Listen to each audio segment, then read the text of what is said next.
baby. We live in Brooklyn, baby.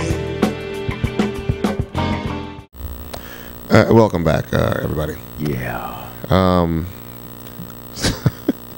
Yeah, that's now we got some sci-fi shit for you. Yeah, man. First of all, how many people out there, all the people that are watching this and the people that might actually see this, have one of these smartphones, right? And smartphones like this one. This is a Galaxy Note 2. You have a Samsung. What's that? GS3. Galaxy, yes. S3, and it's on the Android system, and Android's operating system is the #1 operating system in the world. And these dudes are like, I mean, they're all in league with the fucking Satan and shit. These guys are like trying to literally, no, seriously, they're trying to take over the world. And this ain't no conspiracy shit. I don't believe that. I believe it's honest because they're putting so many things on these phones now to where, you know, it's tracking everything, to, you know, trying to make it more convenient for you, you know, so they can figure out what type of ads. I understand on Facebook, as you go on Facebook and fuck around and search, they can put on the sidebar what you've been looking at that day or what you might be interested in. Now they're putting it in the actual timeline, which I really don't appreciate. Wow. See, I don't have Facebook, but as you well know, but that is quite, you know, to me, intrusive. You know, GPS tagging every fucking thing, saying, oh yeah, put all of your stuff in our cloud. Now Google is saying, hey, we can handle your SMS messages too. So your carrier will no longer have to deal with it. You can run through us. So these guys have been, you know, accused of like being the super pioneers of this Big Brother shit. I mean, like not the pioneers, but the, you know, the guys of bringing this to the next level, you know. At the forefront rather of this Big Brother shit, which is this Google scum. And now apparently they have really joined Skynet, because it says these dudes are purchasing a company called Boston Dynamics. So, and I didn't even realize that Google's motto is "Don't be evil." So I want to know if there's anything, you know, to that, "Don't be evil." But it says now they've purchased a military robot company called Boston Dynamics. Not just any robot maker this time, after all. It has already quietly bought 7 others over the past year, apparently to provide former Android chief Andy Rubin another chance at a moonshot project, which I'll have a link for that. No, unlike the other robot makers, this company makes machines by the names of Big Dog, Atlas, Cheetah. Sounds like a fucking bunch of dudes in a hood. In any case, that can variously outrun Usain Bolt and hurl cinder blocks 17 feet. So yeah, so we got the potential for killer robots that know where you live and can outrun you when they find you. What's not to like? All jokes aside about Skynet, Terminators, and RoboCops aside, the latest acquisition raises a serious question about what Google has in mind. It looks for all the world like it's pursuing yet another seemingly crazy side project that has nothing to do with its mission to organize the world's information and make it universally accessible and useful. So before I go on, I want you to see, you know, what one of these things look like. So do you have the video ready? Yeah. Yes. So roll that. Check this out. Welcome your new robot overlords. The New York Times reports Google has acquired semi-autonomous robot maker Boston Dynamics. That means biped and quadruped robots like Petman and Wildcat are now under Google's roof. Google announced the deal on Friday. Andy Rubin, the guy heading up Google's robotics division, tweeted the news himself. Boston Dynamics will reportedly complete its existing contracts, including the $10.8 million agreement it has with DARPA and the Pentagon to develop robots for eventual operation in disaster areas. The Next Web points out Google is therefore technically a military contractor, but executives told the New York Times the company has no plans to seek further agreements on its own. Google is yet to spell out exactly what it wants to accomplish with its new menagerie, but sources inside the company have suggested it will eventually give warehouse work, retail shipping, and delivery a more robotic twist. And Boston Dynamics is just the latest in a string of recent robotics acquisitions. In the last 6 months, Google has snapped up companies that specialize in humanoid robots, computer vision, and manipulative arms. Google has declined to give a specific timeline for any robotic projects. In an earlier Times article, Rubin described the initiative as a moonshot and outlined a 10-year vision. But this time around, he suggested Google's first commercial robots could show up within a few years. So who knows? But one thing's for sure. Soon the robots that can run faster than any human could also know your Google search history. Just keep that in mind. For Newsy, I'm Elizabeth Hagedorn. So, there was a little bit of a history on this acquisition, a little bit on Boston Dynamics. Now, Boston Dynamics, I was watching something on YouTube. It was very interesting stuff. They were doing something for the military, and they wanted to basically make an automated pack mule, a robotic pack mule that can go over rough terrain and stuff like that. That would probably be dangerous for the GIs or for the soldiers, or alleviate some of the burden. So whereas I don't know how many pounds of equipment a soldier has to carry, but it can be halved or whatever, or maybe they can bring more supplies out there, which to me makes it's kind of cool or whatever, it's helpful. But the fact that Google is doing all of this stuff, and I think of, okay, they could, that comment the lady made about it, they're knowing your search history. A lot of times Google also has some nonsense on their maps function to where if you don't realize this and turn it off, it'll tag you wherever you are. So you'll see an icon, whatever your email icon, your Gmail icon is on the map, and wherever you go, that icon would move.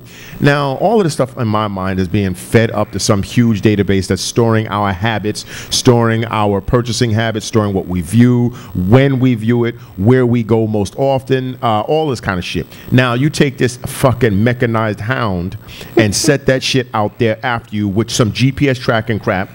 The thing can outrun you. Some of them look like giant fucking hogs. The way that they're shaped. A couple of them, they were big like a buffalo.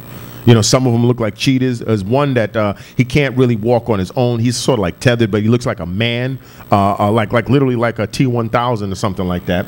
And you could see the possibilities where people could say, that's just sci-fi, you're being ridiculous. But no, why?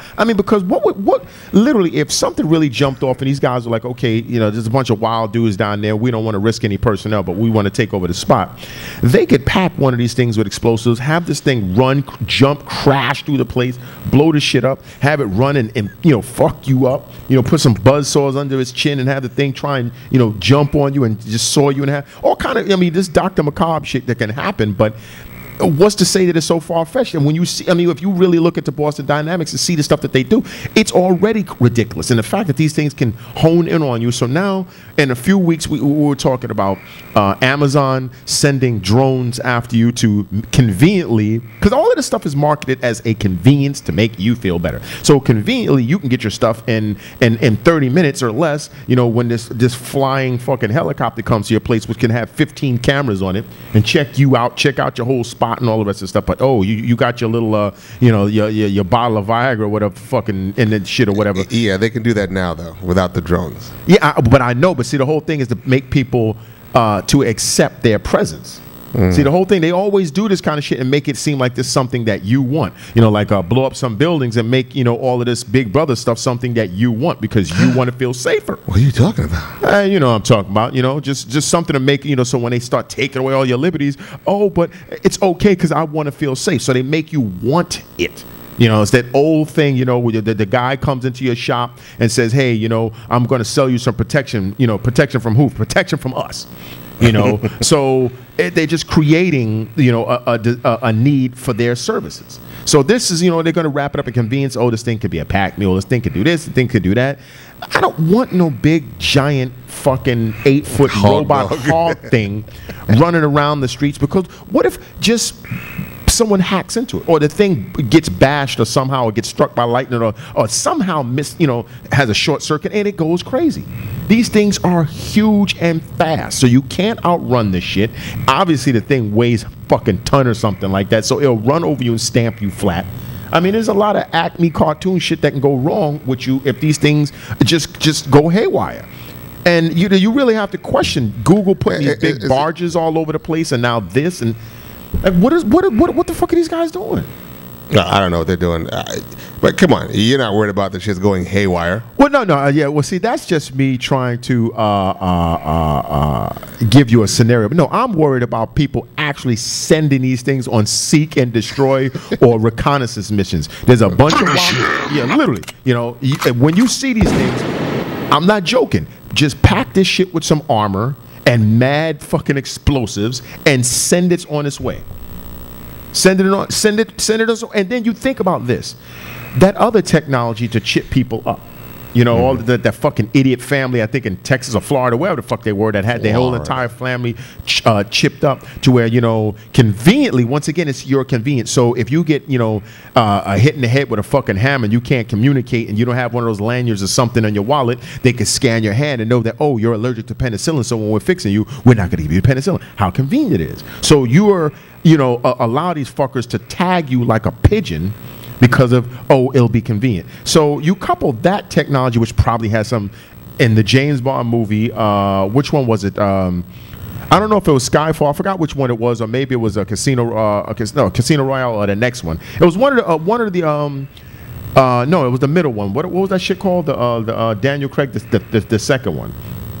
I don't know. I'm not a really fan of the Daniel Craig James Bonds, but in any case, he kept going off the radar, doing his own thing. So M chipped this motherfucker. So she was like, now we know exactly where you're going at all times. So obviously it has GPS shit on it. So now they do on one end, oh yeah, you should take this pill that we saw from last week's show that'll fucking go inside of you, and for something totally different, but it's actually a GPS tagger. And then they send one of these fucking things after you, and if you try and get freaky and climb a tree, the fucking drone will come out of the sky and spray you out of the fucking tree. So there's no escape. You try to go up high, the drone is going to cut the top of your head off or shoot you. You go down to the ground, you're going to get stampeded by fucking robo-bulls. It's just, there's too much that can go. Don't look at me like that, motherfucker. There's just, yo, like I said, what are they doing all this for? Seriously, man. I can't answer you that. I don't know. These I have no idea. Huge, gigantic Google barges that these guys have. I don't know if I put a link up to that, but I'm going to put a link up to that. These fuckers put these massive barges, you know, off the shoreline, a couple of places in the country, and people at first was like, what the hell are these things? Why are they putting these things? What the hell is Google doing? How does Google have this much power? Because they're fucking worth billions of dollars. That's how. And listen, the way mind you, Google, ladies and gentlemen, who this individual was a big fan of 2-3 years ago while he was spitting blood against Facebook. Facebook was a monster. Yet this motherfucker was the first person I knew who was Googled out the T. Google this, Google that. You're a lying ass motherfucker. Fuck you, I'm lying. First of all, because I didn't have no Google Plus back then. There wasn't any Google Plus. Exactly. Of course you didn't have motherfucker, I had a Google phone. Yeah. So that's what I had. I had a Google phone. Yeah, but I wasn't on no social shit. So Facebook is a social thing. No, my point is simply you had the shit that's now the leader of human termination. Motherfucker, I had a fucking Google. Look. Why don't you go back to that? You could have got an iPhone like everybody else. That shit is garbage. That's right. I want the shit that'll find me and kill me. Yeah. Well, no, because already there was some shit that came out about Apple when those slicksters was, I think it's which was one of their fucking apps. It's something that they had. They said was actually able to read your messages and something like that. It was something I saw in the past 2 weeks. I don't know, some app, some proprietary default app on the new iPhone. They said was able to read your fucking text or some kind of shit like that. So look, all these dudes are just scum and apostates of hell. Unless we go to the fucking Amish. Yeah. There's almost no way to get out of this shit. There's no fucking way. There's no way to, and these guys are basically hornswoggle us into accepting all of this shit. But, you know, like all the movies say, someone will come and lead us out of the some John Connor. Right? That's right. John Connor's going to come up from the fucking rubble and lead us away from all of the tyranny. Teach us how to fight. Teach us how to fight and lead us away from the tyranny. That's right. And I will be leading you into a break. Back in 2. We're trying to make it, baby. We want to make it, baby.